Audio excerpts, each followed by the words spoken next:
Bonjour à toutes et à tous, c'est RK. Aujourd'hui, nous nous retrouvons dans la 40e partie du cours sur les espaces topologiques. Donc aujourd'hui, nous allons nous intéresser à la régularité d'un espace compact.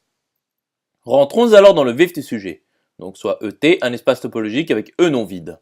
Et notons pour B un ensemble, comp B, l'ensemble des parties compactes de B. Donc démontrons que E appartient à comp E implique que T3. Donc c'est-à-dire que ET vérifie T3. Donc soit X appartenant à E quelconque.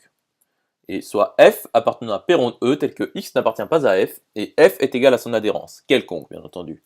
Donc f appartient à comp E, car f est fermé, et f est inclus dans E, et ET est compact. Donc soit y appartenant à f quelconque. Donc x est différent de y. Donc il existe O' appartenant à T2 tel que x appartient à O, et y appartient au prime, et O inter O' est vide.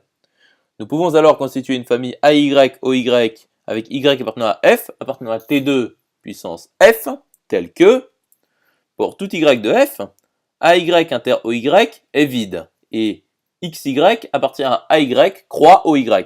Donc posons U qui est égal à l'intersection pour y appartenant à f des AY, et V qui est égal à l'union pour y appartenant à f des OY. Poursuivons l'étude, donc montrons que f est inclus dans V. Donc soit Z appartenant à f quelconque.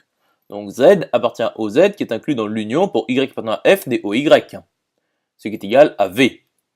Donc, il existe J inclus dans F tel que cardinal de J appartient à N étoile, et tel que F est inclus dans l'union pour Y appartenant à J des OY, car F est compact.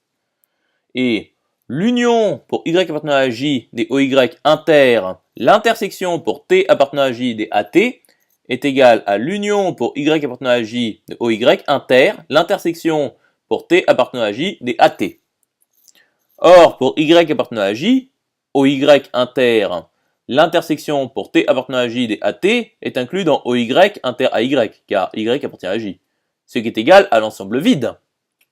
Donc, l'union pour y appartenant à j des OY, le tout inter, l'intersection pour t appartenant à j des AT est égale à l'union pour y appartenant à j des ensembles vides, qui est égal à l'ensemble vide. Poursuivons l'étude. Donc montrons que x appartient à l'intersection pour t appartenant à j des AT. Donc pour tout t de f, x appartient à t qui appartient à grand T. Donc x appartient à l'intersection pour t appartenant à f des AT qui est inclus dans l'intersection pour t appartenant à j des AT. Et cardinal de J appartient à N étoile. Donc l'intersection pour T appartenant à J des AT appartient à grand T.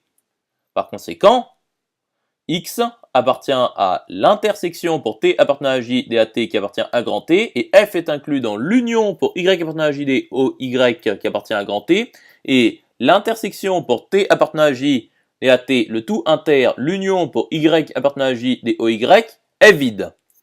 Donc T3 est vérifié. Conclusion établie. J'espère que cette vidéo vous aura plu et vous sera utile. Nous nous retrouvons dans la 41e partie.